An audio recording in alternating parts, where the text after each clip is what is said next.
Those who know me should know Crash Bandicoot Warped is easily one of my most cherished and most played video games of all time. I have so many vague yet distinct early childhood memories here. How the frogs kissing you and turning you into a fully bearded prince scared me so much that my mother had to calm me down. How I was trying to beat a time trial in Ski Craze, had to go to swimming lessons, and then immediately booted up the console again as soon as I got home.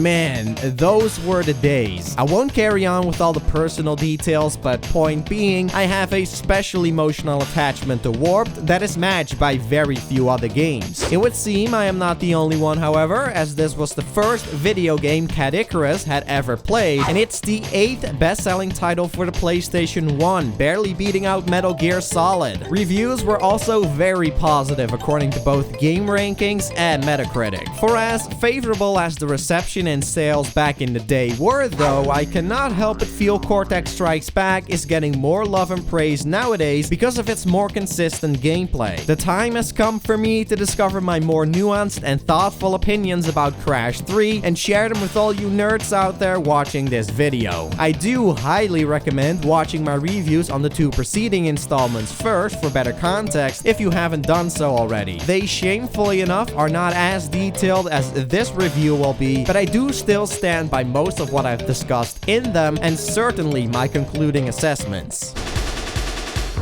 With Crash firing Embryo's giant laser beam contraption thing in the last game's 100% ending, obliterated pieces of the destroyed Cortex Vortex crash into a tropical mountain. This sets free Uka Uka, the evil twin brother of Crash's accompanying witch doctor Uka Bugada, who is revealed to have been behind all of Cortex's previous schemes. Uka Uka is severely disappointed with Cortex's recent failures, but gives the doctor another chance with the plan to obtain the crystals and gems from their original points in time. Entropy helps the duo to create a time-traveling station to achieve this. However, Uga Bugada senses the energy of his evil brother and brings Crash and Coco along to infiltrate the station. The two heroes are ordered to snag away the jewelry before Cortex's minions do so, and we all know exactly how things roll from there. In all seriousness, this story is just fine and the most interesting in the trilogy if you ask me. You're now aware of Uka Uka, he who has been the true villain all along, and he's portrayed to be far more sinister than Cortex himself. The voice acting for both of this sinful duo is once again delivered on splendidly by Clancy Brown, and the body as well as facial animation show a lot of fluidity. Other bad guys such as Tiny the Tiger with his aggressive speech and Dingodile with his rasp Australian accent are also pretty entertaining, and overall the presentation is nice for PlayStation 1 standards. The moment you set foot into any of the 5 stages of the first warp room though, it'll become immediately apparent what the most important consideration behind the time-traveling plot really was: aesthetical variety and originality. There wasn't necessarily anything wrong with the settings in Crash 1 and 2, but they could easily be accused of taking a few too many pages from Donkey Kong Country. Warped definitely sets itself apart from them with all the visual themes it puts on display. You'll be traversing the rooftops of Agrabah with magic carpets and roped swordsmen, getting your ass hunted down by angry triceratops in prehistoric volcanic swamps, having a cliche peek at what grand cities are going to look like in the future, and much, much more. The art direction feels like an appropriate hodgepodge of significant time periods across the Earth's history, and stages sporting the same theme sometimes come with a slight color palette or weather changes to shake things up. A gripe I have would be that the balance between the themes is wacky. There are 4 Ancient Egypt levels, 4 Highway in USA levels, but then only 2 Future levels and only 2 Great Wall of China levels. It doesn't bother me too much, but unless the creatives were running out of ideas for certain themes and not others, I think it would have been better if they all had more or less an equal amount of screen time. Anyway, the team all the while always managed to remind you of the fact that you are still controlling a brain-dead Orange Bandicoot and his sister. This is in part thanks to the enemy designs, often coming with the goofy, staple sunglasses worn by Cortex's minions, who also have a tendency to creepily keep an eye on you with their heads turning along as you move along, and just like the cutscene animations, the in-game ones are wonderfully cartoony. From the moderately sized double-headed whackers who turn into trampolines when knocked out, to the pod carriers that could appear to fall over any moment, and from the fish wobbling, splashing, and spattering around in the water, to the white monkeys that chuck shit at you from in their pots and clap when they kill you or start shaking in fear when exposed. This isn't even mentioning the staggering number of death animations stuffed in for the protagonists.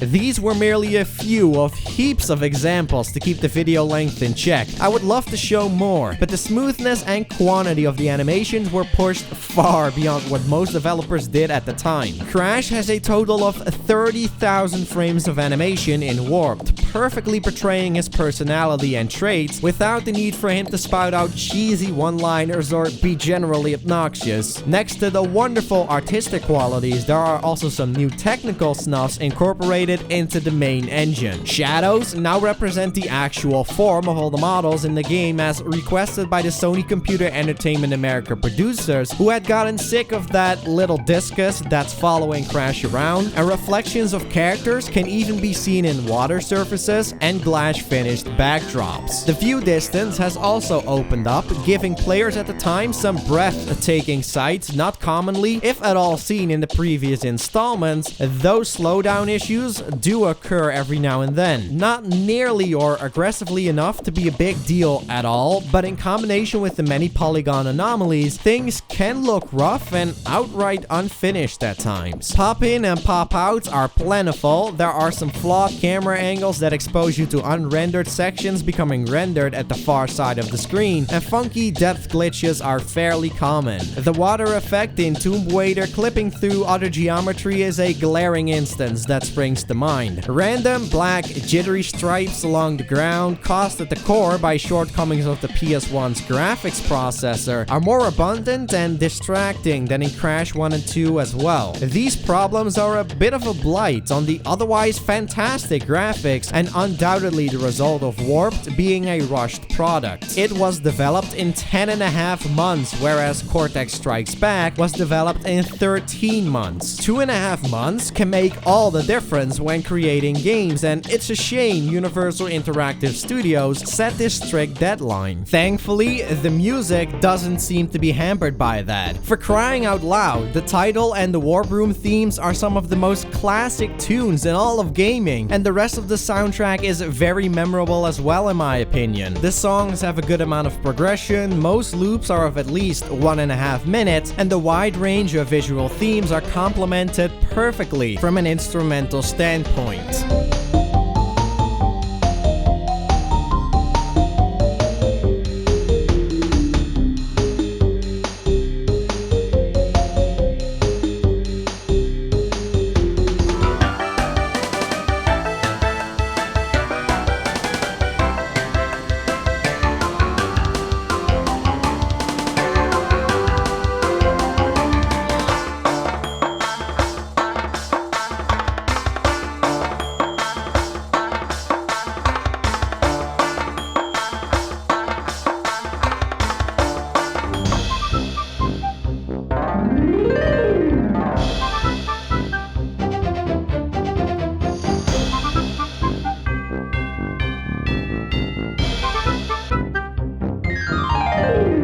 Josh Mansell outdid himself with all these different musical flavors while largely retaining that Bandicoot-esque playfulness throughout. I hear from so many people that they prefer the score to Cortex Strikes Back, but that's obviously the wrong opinion to have since it isn't mine. Crash 2's music, while good and enjoyable for what it is, has just never struck me as remotely stellar besides the jetpack theme and maybe something else I am forgetting right now. I won't say all the pieces in Warped are ace, and this could just be my inner younger self speaking, but the melodies overall are more memorable and distinct to me. I'll hand it to Crash 2 for the bonus rooms and special routes, having their own unique compositions or arrangements based on the stage music. In Crash 3, these are all derivative of the main theme. It's sort of a leitmotif idea. I do prefer Crash 2's approach to this, but it's not objectively superior either. Let us move on to the real meat and potatoes of this son of a bitch, however, the gameplay. Crash's controls are left practically untouched, meaning tight and responsive, although his jump has been slightly tweaked to be heavier, less floaty, and the spin attack and slide maneuver are here and accounted for once again.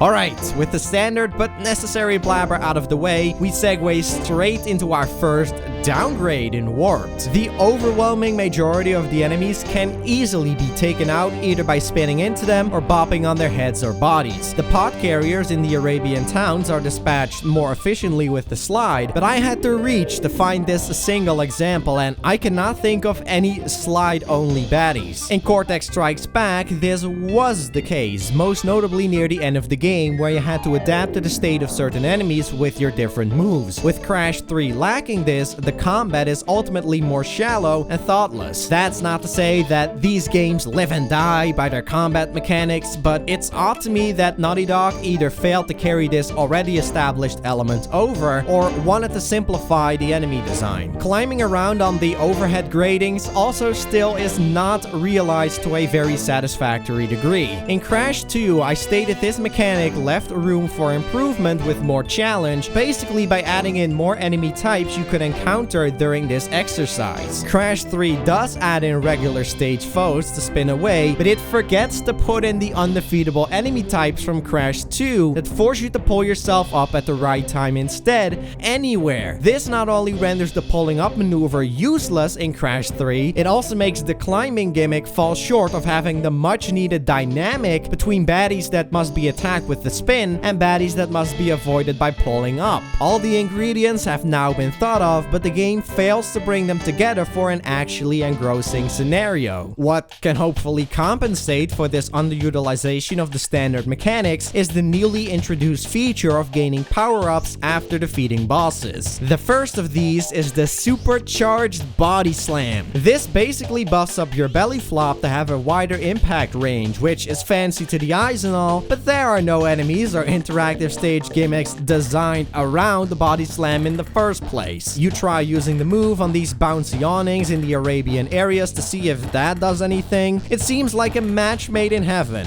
But no, you're only ever going to use it to bust open steel crates. Evidently, this is a completely underwhelming, if not damn near pointless first power-up. Moving on, we have the double jump, and this one actually has some utility. Those who use it properly can make obstacles easier to overcome. There are one or two enemies ideally taken out with it, and once you get the timing down, you'll be able to correct jumping mistakes much easier with the second, savior jump. Sadly, Warp Rooms 3 and on rarely incorporate heights or distances that can only be cleared with the double jump. I'm glad the skill ceiling is raised with the double jump and that players who learn to use it can benefit from doing so, but they're seldom pushed to use it. The same applies to the Death Tornado Spin, which allows you to spin longer and faster, but more interestingly to sort of glide temporarily while airborne. Granted, this gliding is an insanely helpful tool to cheese around a ton of obstacles, completely bypass many platforming challenges altogether, and rescue yourself from death by activating the move swiftly enough to win a very crucial airtime. There is definitely a great sense of satisfaction in taking advantage of the glide, and together with the double jump, it adds an extra level of mechanical depth. That being said, I believe more could have been done with them. Now, I can kind of understand why the developers didn't want to commit to enforcing the use of the Death Tornado Spin specifically for finishing the game in the plain Jane fashion anyway. The glide is somewhat tricky to teach to newcomers without some kind of disguised tutorial. The bonus areas in Warp Room 4 managed to teach the move intuitively, meaning it would have been possible in the regular parts of the stages too, but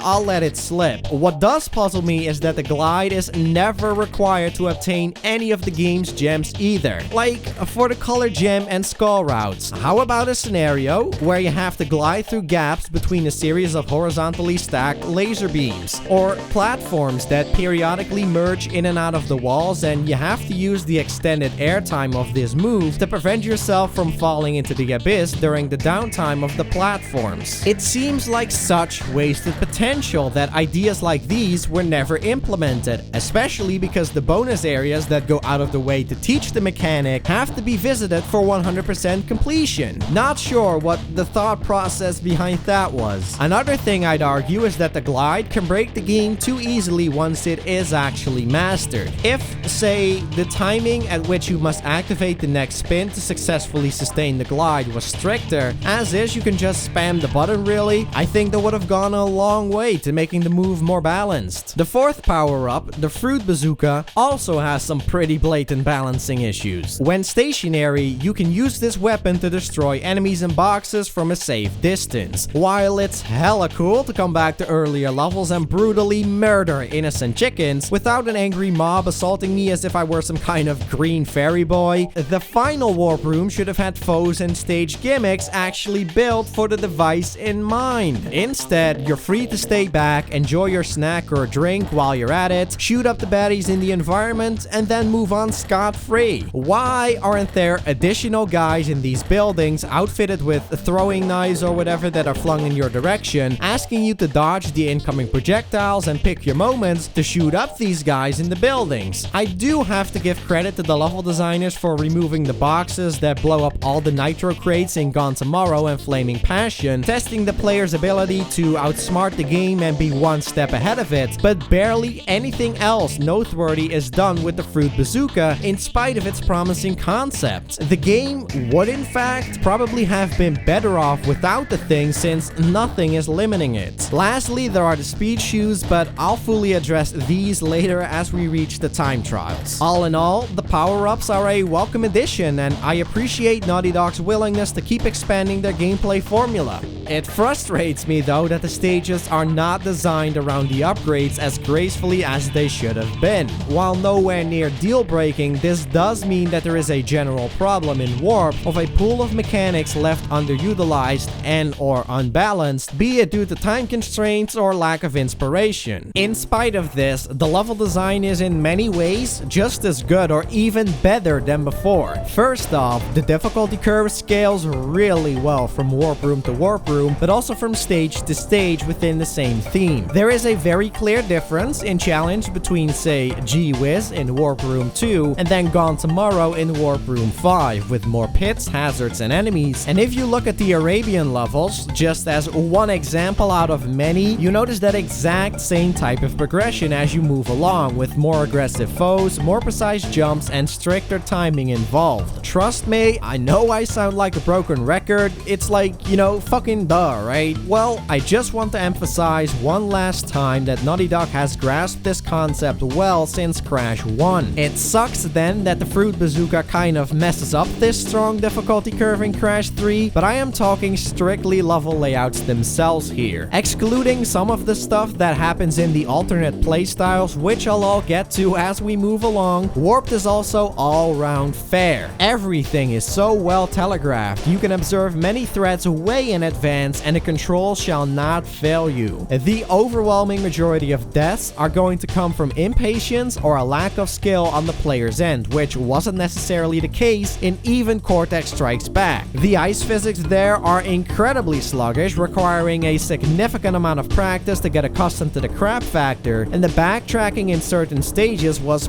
probably the most obnoxious part about that game. Here, the ice physics do make a return on these oily goop parts in the ancient Egypt areas, but the level design never demands much proficiency with them from the player, making the jankiness rather inoffensive. Of course, in the ideal scenario, these ice physics would have been fine-tuned, polished over, and then done something totally unique with, but I'll take Crash 3's approach over Crash 2's. As for the backtracking for certain box gems, the process has been made substantially less cheap. The amount of it that has to be done seems more or less identical, identical, but what makes all the difference is that enemies that come towards you are no longer a part of the equation. Turtles crawling towards you from off camera, bees flying towards you from off camera. I don't think this garbage happens in Warped at all. You can take your sweet ass time now and carefully observe what's coming. Do I like these backtracking instances then? No. Going up against the camera due to engine limitations is inherently irritating and it breaks the pace. I wish this crap was left behind altogether, but simultaneously it's done competently enough that I don't care a great deal either. What wasn't addressed, sadly, is the inability to break all the boxes in a handful of stages without owning a specific color gem. I set my piece on this for Cortex Strikes Back and nothing's changed. It pisses me off because who wants to go out of their way to clear the bonus room, break all the crates in a level, and then be told by the end, sorry Crash, but the key to this box gem is in another level. Fuck off, dude. You wouldn't have this problem if additional boxes were only tucked away in the no death routes, seeing how those can be entered the moment you set foot in the stages in question. Just award the player a self-contained secondary gem at the end of a color gem path and let that be it. But no, the game insists on mixing and matching the two as it feels like, just like its predecessor.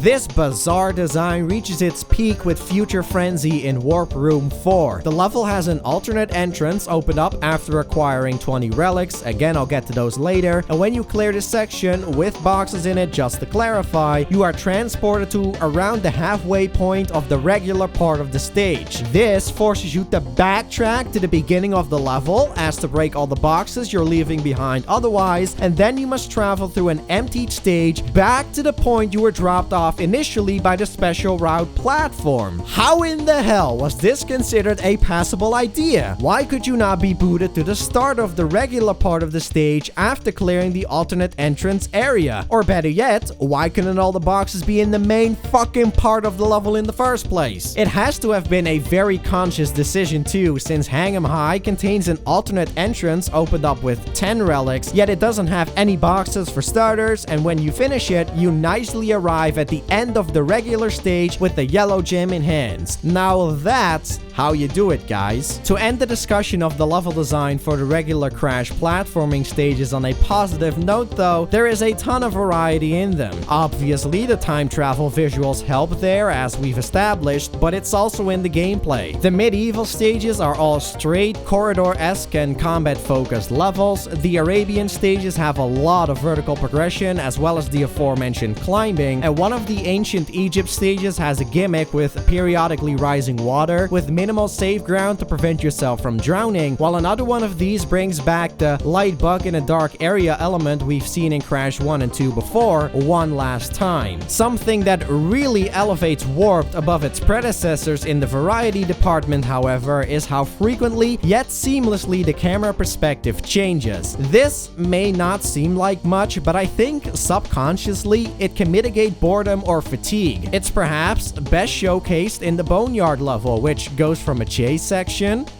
to a normal platforming hallway and then ends with a second chase section. In the original and in Cortex Strikes Back, entire levels were dedicated to the chase concept, but now it's woven together with standard Bandicoot goodness into the same level. Naughty Dog had clearly mastered this craft by the third installment. Variety is a core principle of Warped. It really seems to want to sell itself on that, and it would explain why there are quite a lot of alternate playstyles, if that's what you want to label them, packed in as well. I think it's appropriate to talk about those in order of appearance, so here we go, starting with the underwater stages. These typically get a crap ton of flack in platformers because of sloppy controls and sluggish pacing, and Warped shamefully does fall a bit into both traps. Crash's overall handling is remarkably heavy, the turning isn't the most responsive, and you tend to get stuck or hang on stage geometry, possibly leaving you open to taking damage. As such, the levels do feel slow and clunky, which can be accentuated by the subdued color palette and the soft atmospheric music. If you were to ask my younger self if he ever looked forward to playing these, the answer would be fuck no.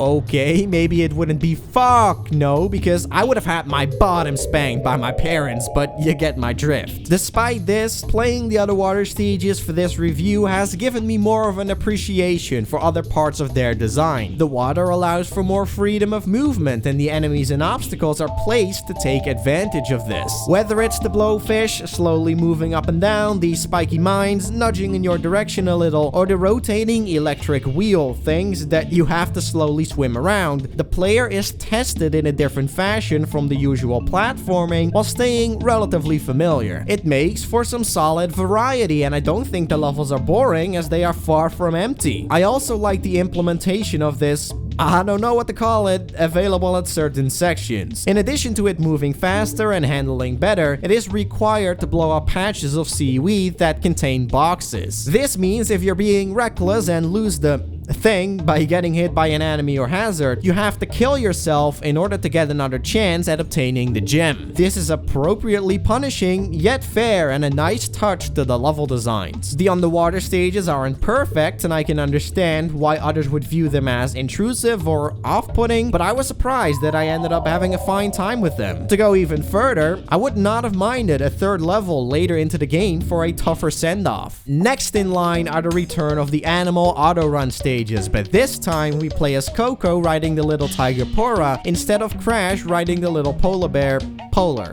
The most notable change is that the stages are now more densely packed with enemies, obstacles, and pits to avoid practically every inch of the environment. This not only gives the screen a fuller appearance, it also gives the player more to pay attention to at a time. To complement that, your default speed has been turned down a few pegs compared to that in similar stages in the preceding titles. However, you can now continuously and smoothly dash with Pura for as long as you wish. Polar, in contrast, could only kind of spastically and periodically blast forward, and the random hawks you penetrated from behind in Crash 1 had a fixed speed at all times. As such, you have somewhat of a greater sense of control over Pura's velocity, meaning that newcomers can jog along to be on the safe side, while those familiar with the stage layouts are free to blaze through. It adds a bit of mechanical depth that can be satisfying to master as well, knowing where you have to take it slow in order to break all the boxes and where you can get away with putting a propeller in the tiger's butt. That type of jazz is always neato. Taking the level design even further are these instances where a choice must be made between a lower and upper path, forcing the player to look further ahead than usual to see in time which of the two paths contain boxes, and then react appropriately either by proceeding on as usual to stay low or jumping on these bouncing paths to reach higher up. This right here also highlights some very clever art direction, because the enemies and obstacles feel relatively natural. One should expect workers, stacks of barrels, and holes on and in the Great Wall of China as it's in the process of being built. Excluding the dragons that are conveniently waiting for you, very little here feels artificial, as in place for the sake of making a fun, challenging level. With all the praise I've given here, it is a mystery to me why there are a measly 2 of these stages in the entirety of Warped. They are the best animal auto-run levels the PS1 lineup of Crash titles has seen, and without a doubt, more of them deserve to be packed in.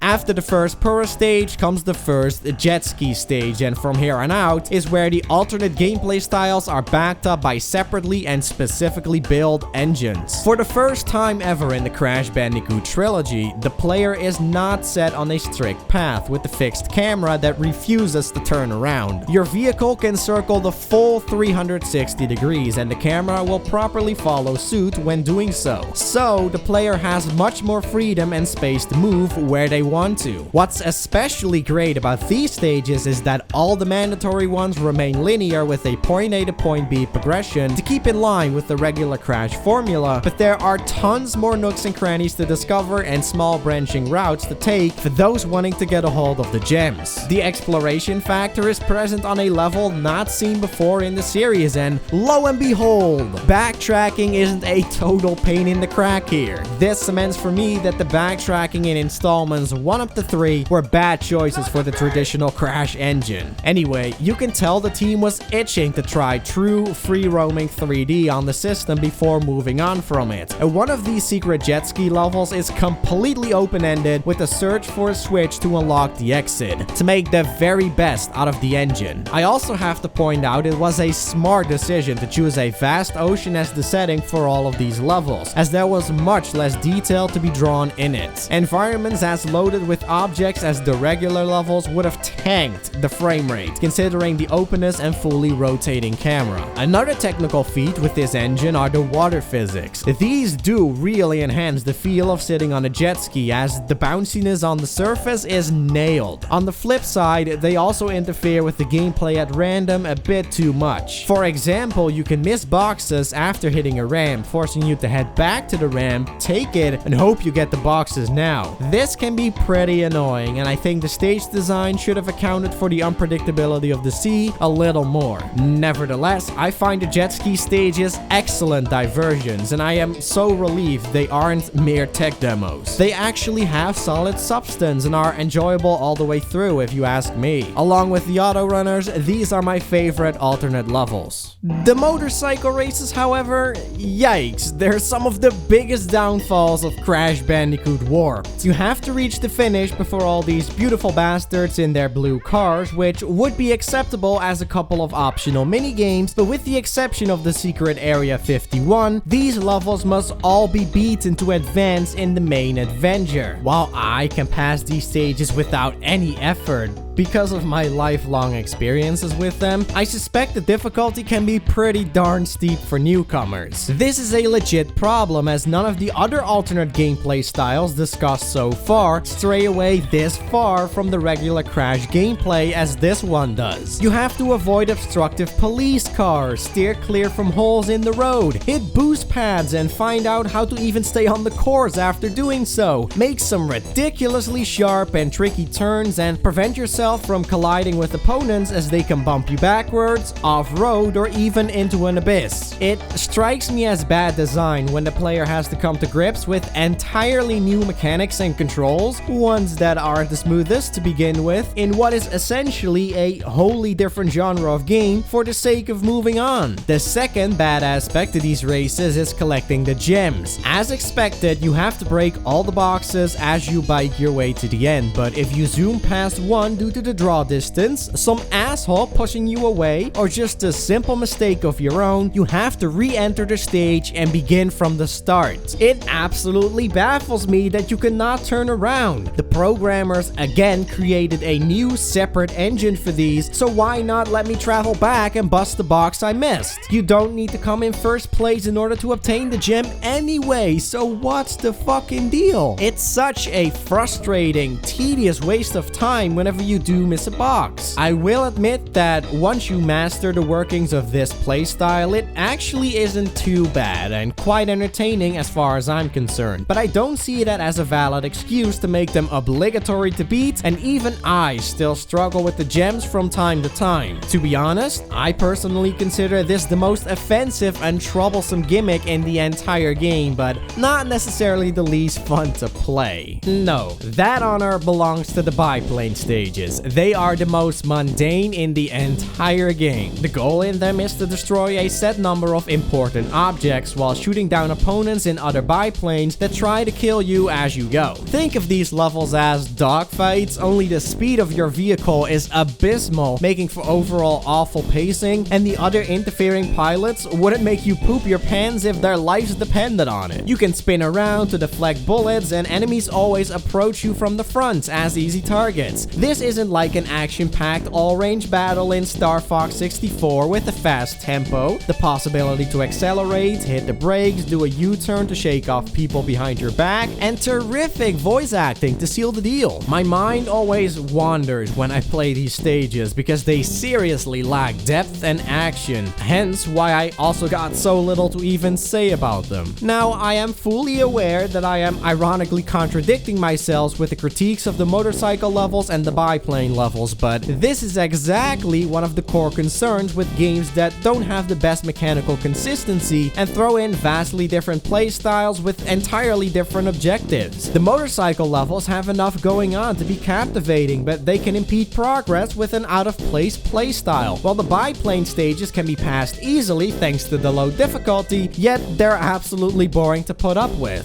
This is why I am a strong supporter of variants on the base gameplay mechanics. They play similar enough and have similar enough goals that I believe progression can be gated behind them, but they can still be made complex and challenging enough in their own manners. The motorcycle and biplane shit are too divergent from the regular Crash gameplay for this. Therefore, I think they'd be best served as fully developed and fleshed out minigames for 100% completion. At least then there isn't much, if any, actual game content locked behind them. Hell, the optional Rings of Power stage, which uses the same engine, mechanics, and controls as the mandatory biplane levels, actually makes for a satisfying minigame. You have to time your barrel rolls correctly when passing the rings in order to obtain the highest level of boost, and when you master this, you can keep your speed going virtually the entire way through the race. Imagine if the dogfights were optional and made more intricate. They'd be a lot more enjoyable. Something else worth pointing out, however, is that the already limited development time would probably have been put to better use for more traditional Crash platforming stages, rather than creating all these new engines, of which not all are backed up by actually entertaining gameplay. Don't get me wrong, it's amazing that the developers crammed in 3 new engines. I can only imagine the countless sleepless nights, but did they end up benefiting the final product as much as they should have? This is an interesting point of discussion though. It could be that Naughty Dog got overly ambitious to make Warped as varied and technically impressive as possible, but something tells me that the team was perhaps also growing a little tired of the Crash formula by the 3rd installment and resorted to the different playstyles and engines as a result of that. In any case, the bosses are thankfully a major step up from Cortex Strikes Back. Admittedly, that by itself is not something you'd proudly mention on your resume or anything. Seriously, I am not even pressing anything here and practically kicking these guys' arses. But the encounters in Warped require actual hints of skill. They're still not mind-blowing, but perfectly serviceable. I mean, we're off to a promising start with Tiny the Tiger. His stomp attacks may be very predictable and likely won't get you squished, but when he sets free the hordes of lions, you have to be decently quick at maneuvering around and between them, or spinning certain ones away to prevent yourself from getting eaten. The second boss though, Dingodile's the Nightmites, he easily makes for one of the best fights in the Crash series up to that point. Paying attention to the shadows of the fireballs dropping from the sky isn't necessarily the reason why, it's more the not so obvious telegraph of when he blasts through the rotating sets of crystals in an attempt to blow you up. It's great how the player has to pay attention to Dingodile's positioning and kind of feel by intuition when he is planning to cut loose. The last neat touch is needing to escape from the center before the explosion. It adds a bit of panic and tension for first timers, and there is that tiny layer of strategy involved of how many crystals you want Dingodile to destroy beforehand. About equally as competent as Dingodile is Entropy, the 3rd boss encounter. He fires projectiles at you at different altitudes, giving you the choice to jump over or duck under them, and he follows that up by unleashing a series of lasers that travel both vertically and horizontally for you to jump over. In order to reach and attack him, some moderately precise jumping has to be done, and I like how there is a clear advancement in difficulty with each phase. More projectiles, more lasers, and trickier jumps. I do think the designers could have gotten away with Entropy firing appropriate attacks at you while you platform your way to him, but perhaps that was deemed too hard. The most interesting of the bunch is probably the face-off against Engine, as it lets you take control over Coco in a spaceship and momentarily turns the game into a shooter rather than a platformer. Mercifully, the controls and mechanics are simple to understand and learn. The challenge instead comes from aiming properly for the weak spots and dodging all the incoming rockets and what have you. There are 2 phases, scaling both naturally in difficulty as well as the on-screen spectacle, and depending on who you ask, this is probably often cited as the favorite and hardest boss in Warped. I think I'm in agreement with that. I will say it makes perfect sense that this wasn't made the final final boss. Crash 2 had the final boss centering around a gimmick that you had only messed around with in a grand total of 2 stages across the entire adventure, and everybody loved it.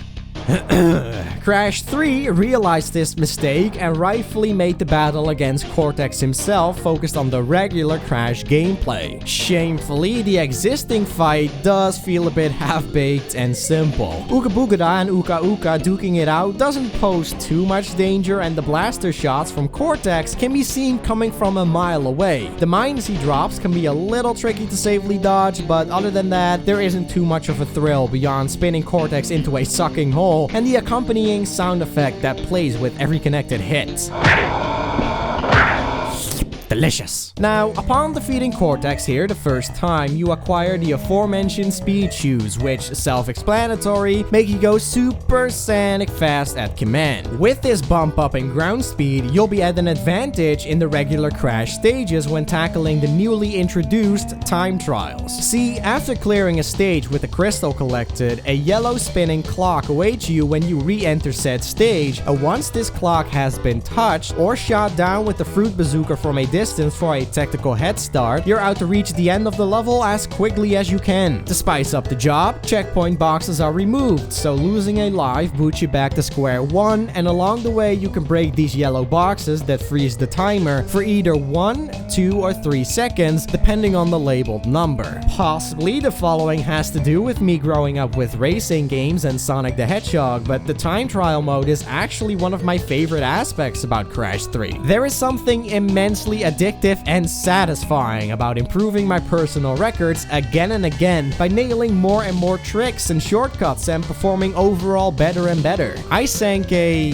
worrisome amount of hours into this stuff as a kid, competing with friends and family, and it goes to show how much the lasting appeal of a game can be extended with such a simple feature. Knowing Retropolis Zone, unfortunately, he will find a negative with this mode to point out, and indeed he has. Certain moving obstacles in certain stages are timed internally from the moment the level is loaded or is reloaded after the player died or consulted a retry. This means that doors can slam shut right before you in the ancient Egypt stages, for example, wasting very precious seconds, or that inconvenient water physics on the jet ski can cause you to miss a time freezing box, all by no fault of your own. You can try to kind of circumvent the issue by waiting a brief moment before hitting the clock, hoping that you've manipulated the behind-the-scenes timing of hazards and enemies across the entire stage to your advantage, but the player shouldn't be required to do that, and it's often a crapshoot anyway. Obstructive elements are at their worst with the opponents in the motorcycle levels, who have this friggin' natural talent of driving exactly where you need to go. It's incredibly aggravating when they screw over your attempts time and time again, and as such, these guys should just disappear as soon as time trial has been activated. As for the other levels, I think keeping doors and such opened indefinitely would have helped resolving the issue, or at least mitigating it. In truth, a couple of timed elements cannot be fully accounted for, since they are integral components of some of the stage designs, but others serve no purpose in time trial mode and would have been best removed or adjusted accordingly. Now, time trials aren't solely present for self-imposed challenges either. Depending on your performance, you obtain one of 3 colored relics upon finishing the stage. The Sapphire relic that allows for a lot of mistakes and unoptimized playing, the Gold relic that demands knowledge of the level design and a good grasp of the controls and mechanics, and lastly the Platinum relic that...